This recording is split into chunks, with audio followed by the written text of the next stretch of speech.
Hi, welcome to love talkies. ప్రేమించుకుందాంరా episode number 41. ఆద్యను treat చేసిన డాక్టర్ బయటికి రావడంతో ఇప్పుడు ఆద్యకి ఎలా ఉంది డాక్టర్ అని కంగారుగా అడిగాను. ఐఎమ్ సారీ, తను కోమాలోకి వెళ్ళింది. High drug overdose.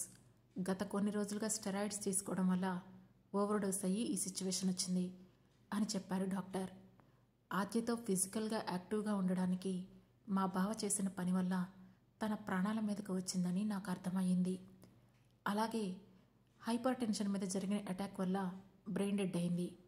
ఆమె మళ్ళీ ఎన్ని రోజులకు స్పృహలోకి వస్తుందో కూడా మేము చెప్పలేం అని చెప్పారు డాక్టర్స్. అది విని నేను షాక్ అయ్యాను. ఆ టైంలో అసలు అదంతా ఎలా తీసుకున్నానో నాకే తెలియదు. ఆద్యను అలానే డాక్టర్ అబ్జర్వేషన్లో ఉంచి బావ మీద రిటర్న్ కంప్లైంట్ ఇచ్చేసి నేరుగా బామ్మ దగ్గరికి వెళ్ళాను. బై గాడ్స్ గ్రేస్ బామ్మకు పెద్దగా ఏం కాలేదు. చిన్న దెబ్బ అని చెప్పి స్టిచెస్ వేసి డిశ్చార్జ్ చేసేశారు. కానీ ఆ తర్వాత 2 రోజులకే పోలీస్ కస్టడీ నుంచి మా బావ తప్పించుకున్నట్లుగా న్యూస్ వచ్చింది. అప్పటి నుండి మళ్ళీ తనను మేము ఎప్పుడూ చూడలేదు అని అప్పటి వరకు జరిగింది మొత్తం నేను అమర్తో చెప్పేశాను. ప్రస్తుతం జరిగిందంతా వివరంగా చెప్పడంతో అంతా విన్న అమర్ కాసేపు ఆలోచించి, మరి నేహ అని అడిగాడు. నిజానికి అతను ఎన్నో రోజుల నుంచి అడుగుదామనుకుంటున్న ప్రశ్న. ఇప్పుడు కరెక్ట్ టైం వచ్చింది అతనికి. కానీ నేను దాని గురించి అతనికి ఎక్కువగా మాట్లాడే అవకాశం ఇవ్వాలని అనుకోలేదు. అందుకే తను నా కూతురు అని గట్టిగా చెప్పాను. కానీ అని అమర్ ఏదో ప్రొలాంగ్ చేయబోతుంటే ఇక అతనికి మాట్లాడే అవకాశం ఇవ్వకుండా నాకు మైకేల్కి పుట్టిన బిడ్డే నేహ అని గట్టిగా చెప్పేశాను. దాంతో ఒక క్షణం నా వైపు డౌట్గానే చూసి, ఓకే, మీరు మైకేల్ దగ్గర నుండి వెళ్ళిన తర్వాత మనం మధ్యలో 1 year కలవలేదు కదా, సో సరిగ్గా లింక్ కుదరలేదు అందుకే అని చిన్నగా నవ్వాడు అమర్. అవును, మనం బెంగళూరులో కలిసేటప్పటికే నేహకి 2 months అని చెప్పాను. ఓ ఓకే ఓకే, కానీ మీరు మైకేల్ దగ్గరికి వెళ్ళింది రీసెంట్గానే కదా, మళ్ళీ ఎందుకు ఇంత సడన్గా హైదరాబాద్ వస్తున్నారు అని అర్థం కానట్లుగా అడిగాడు అమర్. దానికి ఒక రీజన్ ఉంది. మీకు అమైరా తెలుసు కదా అని అడిగాను. యా, మైకేల్ వాళ్ళ కజిన్ కదా గుర్తు చేసుకుంటూ అన్నాడు అమర్. తనకి హెల్త్ బాగాలేదు, అందుకే ఒకసారి కలిసి వద్దామని వెళ్తున్నాను అని చెప్పాను. ఓ ఓకే ఓకే అన్నాడు అమర్. అలా ఇద్దరం నార్మల్గా మాట్లాడుకుంటూ జర్నీ ఫినిష్ చేశాం. మేము హైదరాబాద్ చేరుకునేటప్పటికే మధ్యాహ్నం అవడంతో నన్ను డైరెక్ట్గా అత్త వాళ్ళ ఇంటి దగ్గరే డ్రాప్ చేశాడు అమర్. అదే రాజేష్ బావ వాళ్ళ అమ్మ దగ్గర. అప్పటికే ఆ ఇల్లు మొత్తం ఫుల్ సెక్యూరిటీ కవర్లో ఉండడంతో నేను వాళ్ళ పర్మిషన్ తీసుకొని లోపలికి వెళ్ళాను. అమర్ అక్కడి నుంచి వెళ్ళిపోయాడు. నేను వెళ్ళేసరికి హాల్లోనే ఉన్నారు అత్త బామ్మ. ఏంటేనిది, వాడేదో దొంగతనం చేశాడంటున్నాడు, వాడు అసలు ఇంకా బ్రతికే ఉన్నాడా, ఎక్కడున్నాడే అని నన్ను చూడగానే ఆతృతగా అడిగింది అత్త. ఎంతైనా తల్లి ప్రేమ కదా, రావణుడి తల్లికి కూడా అతనొక కొడుకే మరి. ఏమో తెలీదత్తా అని ఇంట్రెస్ట్ లేనట్టుగా చెప్పాను. సరే సరే, నువ్వు ముందు రా లోపలికి అంటూ లోపలికి దారి తీసింది అత్త. నేను తన వెంటే లోపలికి వెళ్ళాను. నాకు చైర్ చూపిస్తూ, కూర్చో, నేహ ఎలా ఉంది అని అడిగింది అత్త. షీస్ ఫైన్ అత్త అని నా ఫోన్ తీసి నేహ ఫోటోలు వీడియోలు చూపించాను. వాటిని చూసి, ఒకసారి దీన్ని ఇంటికి పంపించవే, దాంతో ఆడుకోవాలనుంది అని అడిగింది అత్త. వద్దత్తా, ఈ గాలి కూడా తన మీద పట్టడం నాకు ఇష్టం లేదు అని కఠినంగా చెప్పేశాను. ఆ మాటతో అత్త నా వైపు చివాలన చూసింది. ఆ చూపుకి అర్థం తెలిసినా కూడా సమాధానం చెప్పాల్సిన అవసరం నాకు కనిపించలేదు. అందుకే తనను పట్టించుకోకుండా బామ్మ రూంలోకి వెళ్ళి, ఏవే ముసలి, ఇంకేంటి విశేషాలు అంటూ తన కాళ్లను ఒళ్ళో పెట్టుకొని ఒత్తుతూ అడిగాను.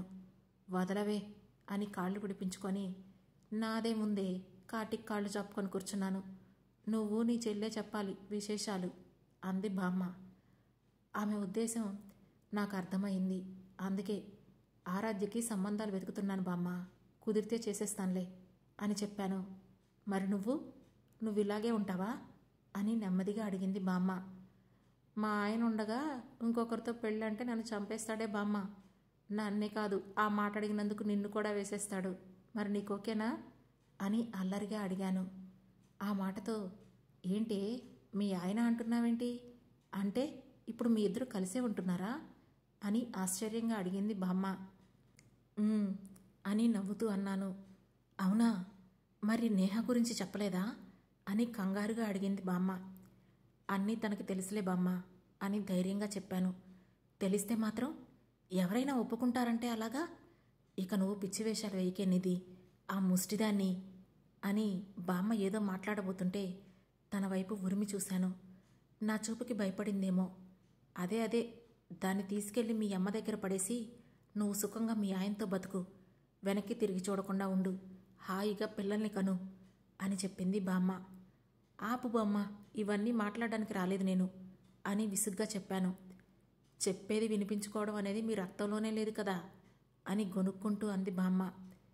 ఇక ఆ టాపిక్ అక్కడితో కట్ చేస్తూ, అవి సరే కానీ ఇంతకీ నీ అవసరమైన ట్యాబ్లెట్స్ అన్నీ నీ దగ్గర ఉన్నాయా అని అడిగాను. ఉన్నాయిలే అని ముభావంగా చెప్పింది బామ్మ. టైంకి భోంచేస్తున్నావా లేదా? ఎందుకు ఇలా పీక్కుపోయావు? అత్త తిండి పెట్టడం లేదా అని చెంపలు తడుముతూ అడిగాను. ఏంటోనే, ఎంత తిని ఏమి లాభం, రోజు ఒకటే టెన్షన్. అసలు ఈ పోలీసులేంటో, ఈ గోలంతా ఏంటో. నాకైతే ఇవన్నీ ఎప్పుడు తీరిపోతాయా, ఎప్పుడెప్పుడు మీ అమ్మని తీసుకొని కాశీ ప్రయాణం చేసి వచ్చేస్తానా అన్నట్లుంది అంది బామ్మ. ఇంకొన్ని రోజులు అంతే బామ్మ, కాస్త ఓపిక పట్టు అని తనకి సర్ది చెప్పి బెడ్ సెట్ చేస్తుంటే అప్పుడే మజ్జిగ కలిపి తీసుకొచ్చింది అత్త. పర్లేదత్తా, నేను తినే వచ్చాను అని చిన్నగా నవ్వి చెప్పాను. అందుకే తాగడానికి తీసుకొచ్చాను అని చెప్పి, ఆ రూమ్లో ఏసీ పనిచేస్తుంది, నువ్వు వెళ్ళి ఆ గదిలో పడుకొనిది, అమ్మతో నేను ఉంటానులే అని చెప్పింది అత్త. దాంతో నేను వెళ్ళి వేరే రూమ్లో పడుకున్నాను.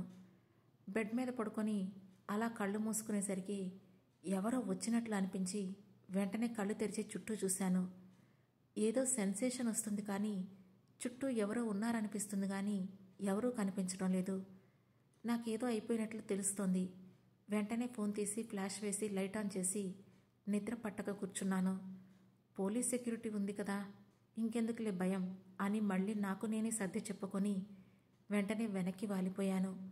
ఇక ఆ తర్వాత ఏ డిస్టర్బెన్స్ లేదు. 1-2 గంటలు రెస్ట్ తీసుకున్నాక లేచి రెడీ అయ్యి అమ్మాయిరా వాళ్ళ ఇంటికి క్యాబ్ బుక్ చేసుకొని బయలుదేరాను. నేను వాళ్ళ ఇంటికి వెళ్ళి క్యాబ్ దిగేసరికి ఎక్కడికో వెళ్తున్నట్లున్నారు జెసికా ఆంటీ. బయటికి వస్తూ కనిపించింది. నన్ను చూసి కారు దిగి, hi Nidhi, how are you అంటూ ఎదురొచ్చింది. Hi aunty, fine, what about you అని చిన్నగా నవ్వి ముందుకు అడుగులు వేశాను. ఐఎమ్ ఫైన్, కమ్ నిధి అంటూ నా చుట్టూ చెయ్యేసి డోర్స్ తీయమని తన స్టాఫ్కి సైగ చేసింది. వెంటనే డోర్స్ అన్లాక్ చేసి సెల్యూట్ చేశారు స్టాఫ్. లోపలికి వెళ్ళగానే కూర్చొనిది, ఏం తీసుకుంటావు అని అడిగింది ఆంటీ. ఏమీ వద్దాంటీ అని చిన్నగా నవ్వి, నేను అమ్మాయిరాని కలవడానికి వచ్చాను అని ఆంటీకి చెప్పాను. ఓ, తను రూమ్లోనే ఉంది, I will drop you there అంటూ నాతో పాటే అమైరా రూమ్ వరకు వచ్చింది ఆంటీ. అక్కడ తనను బెడ్కి వేసి లాక్ చేసి ఉండడం చూసి నేను ఒక్క సెకండ్ షాక్ అయ్యాను. అదేదో పిచ్చివాళ్లను ఉంచినట్లు తననెందుకు అలా కట్టేశారో నాకు అర్థం కాలేదు. అదే విషయం కాస్త భయపడుతూనే ఆంటీని అడిగాను. She mentally sick Nidhi, so doctor suggestion మీద అలా ఉంచాల్సి వచ్చింది.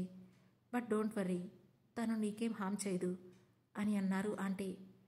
2 వారాల ముందు నాతో చక్కగా మాట్లాడిన మనిషి ఈరోజు పిచ్చిదంటున్నారేంటి? అసలు ఏం జరుగుతుంది ఇక్కడ అని అయోమయంగా అనిపించింది. కానీ అదంతా ఫేస్ మీద కనిపించనివ్వకుండా లోపలికి వెళ్ళి హాయ్ అమ్మైరా అని పలకరిస్తూ చిన్నగా నవ్వి తనకి ఎదురుగా కూర్చున్నాను. నన్ను చూడగానే యూ విచ్, గెట్ లాస్ట్ అని కోపంగా అరిచింది అమ్మైరా. ఆ మాటతో వాట్, విచ్నా, వాట్ ద అని కోపంతో ఏదో అనబోయాను. కానీ అంతలోనే తనకు మతిస్థిమితం లేదని గుర్తొచ్చి కాస్త తగ్గి వాట్ అన్నాను. ఎందుకొచ్చావు మళ్ళీ?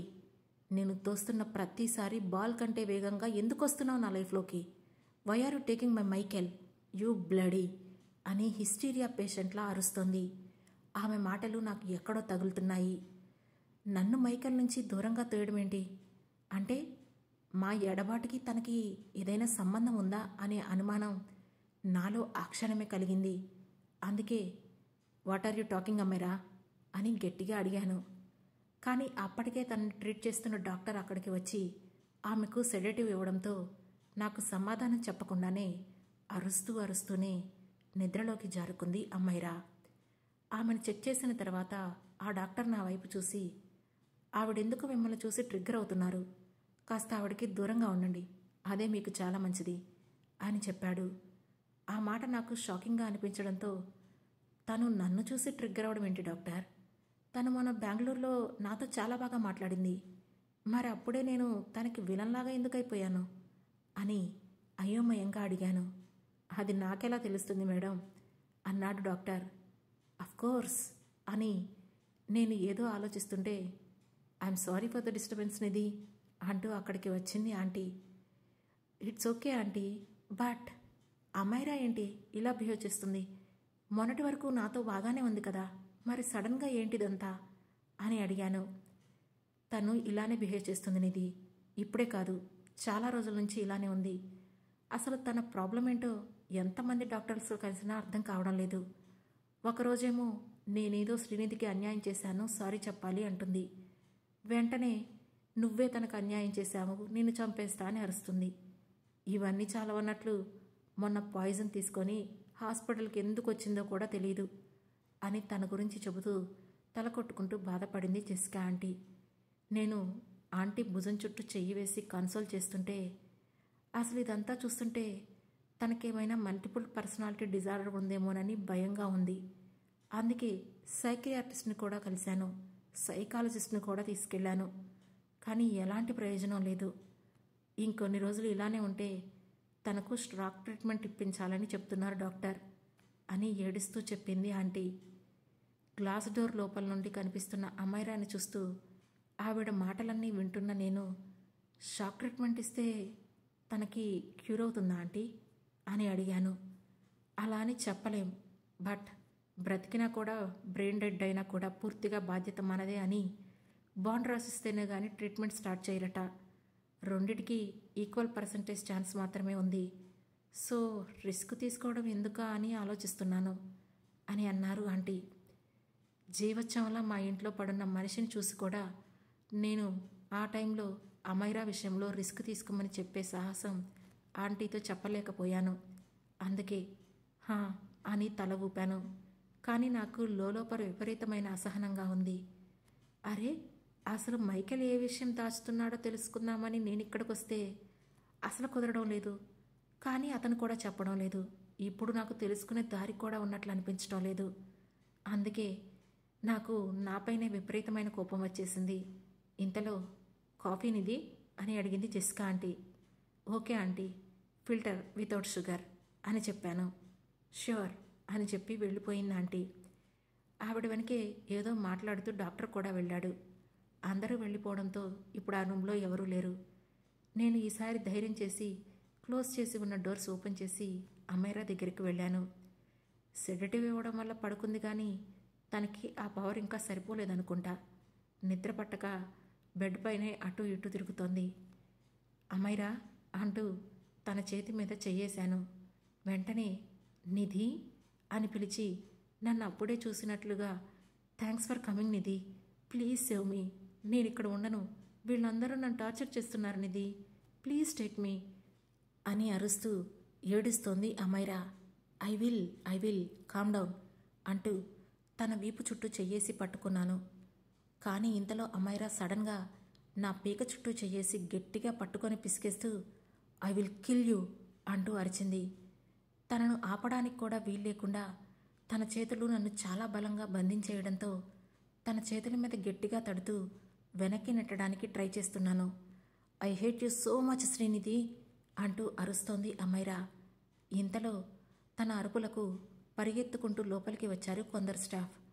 తన చేతుల్లో ఉండి ఊపిరాడక ఇబ్బంది పడుతున్న నన్ను చూస్తూ అప్పుడే అక్కడికి వచ్చిన జెసికా ఆంటీ కూడా నిధి అంటూ దగ్గరికి రాబోయారు. డోంట్ అని అరిచింది అమైరా. లీవ్ హర్, ఏం చేస్తున్నావు మైరా, మైకేల్కి తెలిస్తే చంపేస్తాడు అని అరిచింది aunty. Yes, Michael, the man of my dreams. తనని నువ్వు నా నుండి లాగేసుకున్నావు శ్రీనిధి. You stole him. ఎంత పిచ్చి తెలుసా మైకేల్ అంటే నాకు. I grew up dreaming to marry him. Michael ఖాందాన్కి బహు, వైఫ్ ఆఫ్ మైకేల్ పీటర్. ఈ బిరుదు కోసం చాలా ట్రై చేశాను. ఎంతలా అంటే నా ఇష్టాలన్నీ వదులుకొని మైకేల్కి నచ్చే విధంగా మౌల్డ్ అయ్యేంతలా. డాడీకి అంకుల్కి ఉన్న రిలేషన్స్ ద్వారా డైరెక్ట్గా మైకేల్ని పెళ్లి చేసుకుంటా అని అడిగేశాను. వాళ్ళేమో ఏదైనా మైకేల్ ఇష్టమే అని తనను కలవమని చెప్పారు. ఆ రోజు తనని కలవడానికి ఎంత హుషారుగా ఆఫీస్కి వెళ్ళానో తెలుసా అంటూ ఆవేశంగా నా వైపు చూసింది అమైరా. ఎప్పుడు తన ముఖంలో చూడని సైకోయిజం ఆ క్షణం నాకు కనిపిస్తుంటే ప్రాణం చివరి అంచుల్లో ఉన్నాననే ఫీలింగ్ కలిగింది. నా కళ్ళ ముందు ఆ క్షణం మైకేల్ మాత్రమే కనిపిస్తున్నాడు. కానీ నా ప్రాణాలు పోతున్నా నాకింకా అర్థం కాని, నేను డీకోడ్ చెయ్యలేని పజిల్ ఏదైనా ఉందంటే అది మైకేల్ పీటర్ మాత్రమే. నేను మైకేల్ గురించిన ఆలోచనలోకి పడిపోతూ ఉండగానే అమైరా ఏమనుకుందో ఏమో ఒక్కసారిగా నన్ను తన చేతుల్లో నుంచి విసిరికొట్టింది. ఆ క్షణం ఊపిరి తీసుకోవడానికి నాకు చాలా ఇబ్బంది అయ్యింది. గొంతులో ఉన్న తడంతా ఆరిపోయి గందరగోళం అయిపోతుంటే ఆంటీ వచ్చి వాటర్ ఇచ్చి తల మీద తడుతూ నన్ను జాగ్రత్తగా పట్టుకుంది.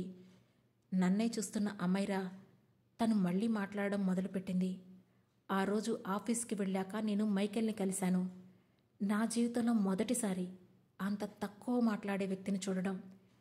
ఒక మనిషి కోసం 2 నిమిషాలు టైం స్పెండ్ చేస్తేనే టైం వేస్ట్ అనుకునే వ్యక్తి ఉంటారని మైకేల్ని చూసేంతవరకు నాకు తెలియదు. ఆ రోజు అనుకున్నట్లే వెళ్ళి నేను తనని చూశాను, కలిశాను, మాట్లాడాను. కాదు, నేను మాత్రమే మాట్లాడాను. తను వినడమే తప్ప నోటితో ఒక్క సమాధానం కూడా చెప్పలేదు. కానీ నాకు అతని సమాధానం ఏంటో ఆ క్షణంలోనే అర్థమైంది. అయినా ఏమో నాకెందుకో తనే కావాలనిపించేశాడు శ్రీనిధి. అందుకే ఆంటీ అంకుల్ దగ్గరికి వెళ్ళి నన్ను పెళ్లి చేసుకోమని మైకేల్తో మాట్లాడమని చెప్పాను. వాళ్ళు వెళ్ళి మాట్లాడారు. కానీ మైకేల్ మాత్రం తన లైఫ్లో వేరే అమ్మాయి ఉందని చెప్పాడట. దాంతో ఆ అమ్మాయి ఎవరో చూడాలి అనే ఆతృతతో పాటు అసలు తను ఎలా ఉంటుందో, మైకేల్ పీటర్కి తను ఎందుకంత నచ్చింది అనే ఆలోచన నన్ను నిలవనీయలేదు. ఎలాగైనా తను మెచ్చిన నిన్ను చూడాలనే పంతంలో ఆ రోజు ఆ ఫ్యామిలీతో పాటు నేను కూడా వెన్యూకి స్టార్ట్ అయ్యాను. బట్ నేనొచ్చేలోపు నిన్ను తీసుకొని మైకేల్ వెళ్ళిపోయాడు. కానీ నేను వదలలేదు. నీ గురించి పూర్తిగా ఎంక్వైరీ చేశాను. నువ్వొక బిలో మిడిల్ క్లాస్ ఫ్యామిలీ నుండి వచ్చావని తెలిసింది. ఓకే, ఐ యాక్సెప్ట్, నువ్వు బాగుంటావు. బట్ అందం కోసమే పెళ్లి చేసుకునేంత ఫూల్ కాదు మైకేల్. అందంలో నీతో సమానంగా ఉన్న, నీకు 100 రెట్లు ఎక్కువ ఆస్తి ఉన్న దాత్రి ఠాకూర్ని రిజెక్ట్ చేసిన వ్యక్తి. అలాంటి అతను నిన్నెందుకు ఇష్టపడుతున్నాడో తెలుసుకోవాలనిపించింది. కానీ నేను ఎంత వెతికినా మీ ఇద్దరి కనెక్టింగ్ పాయింట్ ఏంటో నాకు తెలియలేదు. మీ నాన్నగారు సారా గ్రూప్స్లో పనిచేస్తారు అనే ఒక్క పాయింట్ తప్ప. అయినా ఇదేం హిందీ సీరియల్ కాదు కదా, మీ నాన్న కోసం నువ్వు ఆఫీస్కి వస్తే నిన్ను చూసి లవ్ ఎట్ ఫస్ట్ సైట్ అయ్యి పెళ్లి చేసుకోవడానికి. మీ నాన్న రేంజ్కి తనను మైకేల్ క్యాబిన్లో కూడా ఎలో చేయరు. అలాంటిది తను నిన్ను ఎలా ఇష్టపడ్డాడో ఆలోచించి తల తిరిగిపోయింది 1 రోజులు. ఆ 1 రోజుల తర్వాత నాకు వచ్చిన తీవ్రమైన కన్క్లూజన్ ఏంటంటే, నువ్వెవరైనా సరే నాకు అనవసరం. తనకి నువ్వు ఎందుకు నచ్చినా కూడా నాకు అనవసరం. కానీ మైకేల్ మాత్రం నావాడే. తన జోలికి వస్తే ఎవరినైనా చంపేస్తాను అనుకున్నాను. అయినా నీకు ఒక ఛాన్స్ ఇవ్వాలనిపించింది. అందుకే ఆ రోజు మార్కెట్లో నీకు డైరెక్ట్ వార్నింగ్ రూపంలోనే ఆ ఛాన్స్ ఇచ్చాను. కానీ నువ్వేం చేశావు అని గుడ్లురుముతూ చూసింది అమైరా. నేనేం చేశాను అన్నట్లు తన వైపు చూశాను. మైకేల్కి నా గురించి బ్యాడ్గా చెప్పి నా మీదకి తనని ఉసిగొలిపావు. తనతో నన్ను యాక్సిడెంట్ చేయించేలా చేశావు. మళ్ళీ ఏమీ తెలియని నంగనాచిలాగా నన్ను పరామర్శించడానికి వస్తావా? You think you are too smart, but that's not true Srinidhi. You are so dumb. నాకు తెలుసు ఆ యాక్సిడెంట్ వెనుక ఉంది నువ్వే అని. అప్పుడే నాకు అర్థమైపోయింది అని పొగరుగా చెప్పింది అమైరా. మొదటిసారిగా నాకు అమైరాను చూస్తే జాలేసింది. ఈసారి ఆ జాలి తన మానసిక స్థితి గురించి కానే కాదు, నేను చెప్తే మైకేల్ విని తనకు యాక్సిడెంట్ చేయిస్తాడు అని అనుకుంటున్న తన అమాయకత్వానికి జాలేసింది. అక్కడుంది మైకేల్. తను ఏం చేయాలనుకున్నా ఖచ్చితంగా ఎవరో ఏదో చెప్తే చేయడు, తనకు నచ్చితేనే చేస్తాడు. అందుకే తనతో, యూ నో వాట్ అమైరా, ఈ విషయంలో నీకు ఆన్సర్ చెప్పాల్సిన అవసరం నాకు లేదు, కానీ let me tell you something. ఒకవేళ నేను మైకేల్ను ఇన్ఫ్లుయెన్స్ చేయగలిగితే you can't even breathe now, so కాస్త బుర్ర పెట్టు అని విసుగ్గానే చెప్పాను. Don't talk you bloody. నీకు మైకేల్ అంటే ప్రేమ లేదు, అందుకే తను నీ బేబీని అబార్ట్ చేశాడని తెలిసినప్పుడు అంత ఈజీగా తనని వదిలేసి వెళ్ళిపోయావు. నీకున్నదంతా తన డబ్బు మీద వ్యామోహమే అని చేదరింపుగా అంది అమ్మైరా. ఆ మాటలకి నాకు కోపం వచ్చింది. నాది వ్యామోహమా? ఒకవేళ నాకు కావలసింది డబ్బే అయితే మైకేల్ని వదిలి ఎందుకు వెళ్తాను? అన్ని వేల కోట్ల రూపాయల మధ్య బ్రతకాల్సిన నేను ఈరోజు వేలల్లో జీతం కోసం ఎందుకు ఎదురు చూస్తూ ఉంటాను అని గొంతు చించుకొని అరవాలనిపించింది. కానీ అర్థం చేసుకోలేని వాళ్ళతో మాట్లాడడం మూర్ఖత్వం అనుకొని తను చెప్పేది మౌనంగా వింటున్నాను. అప్పుడు అమైరా మళ్ళీ మాట్లాడుతూ, ఆ రోజు మొదలు నాకు మైకేల్కి మధ్య నువ్వు అడ్డు వస్తూనే ఉన్నావు. కనీసం నేను ఆఫీసులో ఉంటే అయినా మైకేల్కి దగ్గర అవ్వచ్చు అనుకొని నేను అక్కడికొస్తే అక్కడ కూడా నువ్వే ఉన్నావు. అందరి మధ్యలో నా పరువు తీశావు. అందుకే నిన్ను దెబ్బ కొట్టాలనుకున్నాను. ఆ రోజు జోసెఫ్తో కలిసి పబ్బుకు వచ్చిన నీకు డ్రింక్లో ఆల్కహాల్ కనిపించాను. But again miss fire. ఆ పని చేసినందుకు నీ వల్ల ఆల్మోస్ట్ సంవత్సరం పాటు ఇండియా ముఖం కూడా చూడలేదు నేను. మైకేల్ నన్ను చూడనివ్వలేదు. ఆ సంవత్సరం తర్వాత నేనొచ్చేసరికి నాకు తగిలిన న్యూస్ ఏంటో తెలుసా? You both got married. Varda, ఎలా పెళ్లి చేసుకుంటావు నా మైకేల్ని? హౌ డేర్ యూ అని పిచ్చిగా అరుస్తోంది అమైరా. సో నీ ప్రాబ్లం నేను మైకేల్ని పెళ్లి చేసుకోవడం, అంతే కదా అమైరా? ఓకే, ఇప్పుడు మేము కలిసిలేం కదా. నువ్వు వెళ్ళి తనను పెళ్లి చేసుకుంటానని మైకేల్ని అడుగు. తను ఓకే అంటే నేనెవరిని మిమ్మల్ని ఆపడానికి అని అడిగాను. ఓ రియల్లీ? Don't act smart. నీకు తెలీదా మైకేల్ నన్ను ఎలా చూస్తాడో? నన్ను దగ్గరికి కూడా రానివ్వడని నీకు తెలుసు, అందుకే ఇలా మాట్లాడుతున్నావు కదా అని విసుగ్గా అడిగింది అమైరా. తను నిన్ను దగ్గరికి కూడా రానివ్వడని తెలిసిన దగ్గర కూడా నువ్వు అతని నుంచి ఏం ఎక్స్పెక్ట్ చేస్తున్నావు? How do you expect all this Amaira అని అడిగేశాను. ఆ ప్రశ్నకు ఏం చెప్పాలో తెలియనట్లు ఒక క్షణం కోపంగా చూసి, అంతా నువ్వు చేసి మళ్ళీ నా మీద బ్లేమ్ వేస్తున్నావా బిచ్ అని అరుస్తూ తన చేతికి దొరికిన వస్తువులన్నీ తీసి నేల మీదకి విసరడం మొదలుపెట్టింది. ఇంతలో అక్కడికి వచ్చిన డాక్టర్ తనను కంట్రోల్ చేయడం కోసం సెడేటివ్ మళ్ళీ ఇచ్చి పడుకోబెట్టారు. ఆ తర్వాత నా వైపు చూసి, మీకు చెప్తే అర్థం కావడం లేదా? ఆ అమ్మాయి మిమ్మల్ని చూస్తేనే ప్యానిక్ అయిపోయి ఏదేదో చేసేస్తుంది, అయినా మళ్ళీ మళ్ళీ తన దగ్గరికే ఎందుకు వస్తున్నారు అని కోపంగా అడిగాడు డాక్టర్.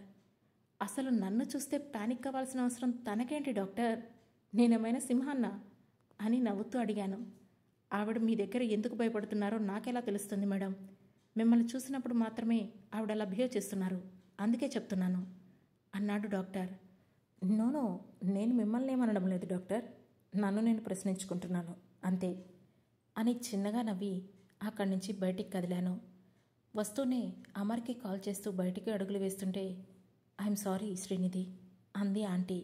ఇట్స్ ఓకే ఆంటీ అని చిన్నగా చెప్పి అటువైపు అమర్ ఈలోగా కాల్ లిఫ్ట్ చేయడంతో అతనితో మాట్లాడుతూనే బయటికి వెళ్ళిపోయాను. హా శ్రీనిధి చెప్పండి అన్నాడు అమర్. అమర్, ఇప్పుడు మనం ఒకరి మీద లై డిటెక్టర్ టెస్ట్ చేయొచ్చా అని అడిగాను. నోనో, దానికి గవర్నమెంట్ ఆర్డర్స్ కావాలి అని చెప్పాడు అమర్. అంటే మీరు టెస్ట్ చేయాలన్నా కూడా ఆర్డర్స్ కావాలా అని అడిగాను. మా డిపార్ట్మెంట్కి అక్కర్లేదు, we have special access, but ఆ అక్యూజ్డ్ వైపు తగినట్లుగా మనకి సాక్ష్యాలు కాస్త గట్టిగా ఉండాలి అని అన్నాడు అమర్. ఓ ఓకే అని నేను ఏదో ఆలోచిస్తుంటే, ఎనీథింగ్ రాంగ్ అని కన్సర్న్గా అడిగాడు Amar. Nothing, will call you later అని చెప్పాను. అని అతను కాల్ కట్ చేయగానే నేను క్యాబ్లో కూర్చొని అమైరా గురించి ఆలోచిస్తుంటే అప్పుడే నాకు సడన్గా ఓ వ్యక్తి గుర్తొచ్చాడు. ఆ తర్వాత ఏం జరగబోతుందో తెలుసుకోవాలంటే వెంటనే మన లవ్ టాకీస్ ఛానల్ను సబ్స్క్రైబ్ చేసుకొని ప్రేమించుకుందాం రా సిరీస్లోని నెక్స్ట్ ఎపిసోడ్ను వినండి. మా ఈ కథ మీకు నచ్చినట్లయితే లైక్ చేసి, షేర్ చేసి, కామెంట్ చేసి, హై పాయింట్స్ కూడా ఇచ్చి మమ్మల్ని సపోర్ట్ చేయండి. Thank you.